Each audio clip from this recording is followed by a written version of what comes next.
সংসারের সৌন্দর্য লুকিয়ে আছে এক কাপ চা আর কিছু আন্তরিক কথার ভেতরে, যেখানে ভালোবাসা নীরবতাকেও জয় করে।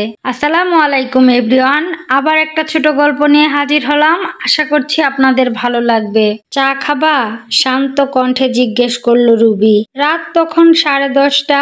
সংসারের সব কাজ প্রায় শেষ, বাচ্চারা ঘুমিয়ে পড়েছে। ছোট্ট ফ্ল্যাটটা যেন হঠাৎ করে নিস্তব্ধ হয়ে উঠল।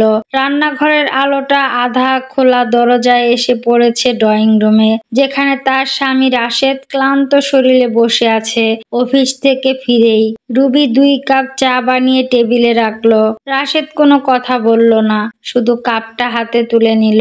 এই নীরবতাটা রুবির অচেনা নয়। গত কয়েক মাস ধরে তাদের সংসারে অনেক অদৃশ্য দূরত্ব তৈরি হয়েছে। আগে যেখানে ছোট ছোট কথা নিয়েও দুজনে হাসাহাসি করত, রাত জেগে গল্প করত, তা যেন হঠাৎ করে হারিয়ে গেছে।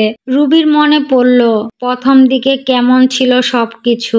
বিয়ের পর যখন প্রথম বৃষ্টির রাতে রাশেদ ভিজে ভিজে বাসায় ফিরেছিল, তখন রুবি ভয়ে কেঁপে উঠেছিল অসুস্থ হয়ে যাবে বলে।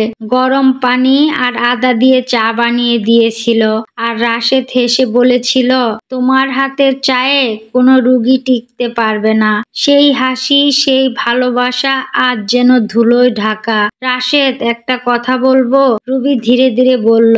হ্যাঁ বলো। চোখ নামিয়ে চুমুক দিল সে। আমাদের কি হচ্ছে? আমরা কি একসাথে থেকেও একা হয়ে যাচ্ছি? রাশেদ চুপ করে রইল। কিছুক্ষণ পর ধীরে ধীরে বলল, অফিসের চাপ, টেনশন, মাথা ঠিক থাকে না। তোমার সাথে আগের মতো গল্প করার সময় পাই না। রুবি একটু হেসে ফেলল, তবে সেটা কষ্টের হাসি। সময় পাওয়া যায় না নাকি মন পাওয়া যায় না? রাশেদ এবার চমকে তাকালো তার দিকে। সত্যি তো, সময়ের অভাব নয়, আসলে মনটাই ব্যস্ত হয়ে গেছে বাইরের দুনিয়ায়। সংসারের ভেতরের মানুষগুলো যে কতখানি ভরসা দিয়ে বাঁচায়, সেটা হয়তো সে ভুলে গিয়েছিল।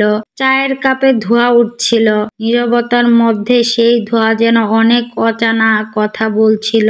রুবি, জানো, অফিসে সব সময় মনে হয় আমি একাই লড়ছি, অথচ আসলে আমি একা নয়। তুমি আছো বলেই আমি এত দূরে আসতে পারছি, কিন্তু তোমার কাছে এটা হয়তো বুঝিয়ে বলতে পারিনি। রুবির চোখ ভিজে উঠল। সে কাপটা নামিয়ে রেখে বলল, আমি তোমার পাশে আছি রাশেদ। শুধু চাই তুমি আমাকে ভুলে যেও না। তোমার ক্লান্তি ভাগাভাগি করে নিতে চাই, এক কাপ চায়ের মতো সহজ ভাবে। রাশেদ চুপ করে থেকে হাতটা বাড়িয়ে দিল। রুবি দ্বিধা না করে তার হাত ধরল। এতদিনে জমে থাকা নীরবতা যেন ভেঙে গেল এক মুহূর্তেই। রাত বাড়তে লাগলো। বাইরের শহর তখনও ব্যস্ত, কিন্তু তাদের ছোট ফ্ল্যাটের ভেতর আবার ফিরে এলো সেই পুরনো উষ্ণতা। চায়ের কাপ খালি হয়ে গেছে, কিন্তু দুজনের মধ্যে যে ভালোবাসার অভাবটুকু ছিল, সেটা নতুন করে ভরে উঠল। রাশেদ ধীরে ধীরে বলল, তুমি কি জানো, তোমার হাতের এই এক কাপ চা আমাকে প্রতিদিন বাঁচার শক্তি দেয়। রুবি হেসে উত্তর দিল, আর আমি প্রতিদিনই বাঁচি, শুধু তোমার এই কথাগুলো শোনার অপেক্ষায়। তো এই ছিল আজকের গল্পটা। কেমন লাগলো অবশ্যই জানাবেন। সামান্য ভালো লেগে থাকলে একটা লাইক, কমেন্ট, শেয়ার করে দিবেন। আর এখন পর্যন্ত যারা কন্টিনিউ করেছেন তাদেরকে অসংখ্য অসংখ্য ধন্যবাদ। সকলের সুস্থতা কামনা করে বিদায় নিয়ে নিচ্ছি। আল্লাহ হাফেজ।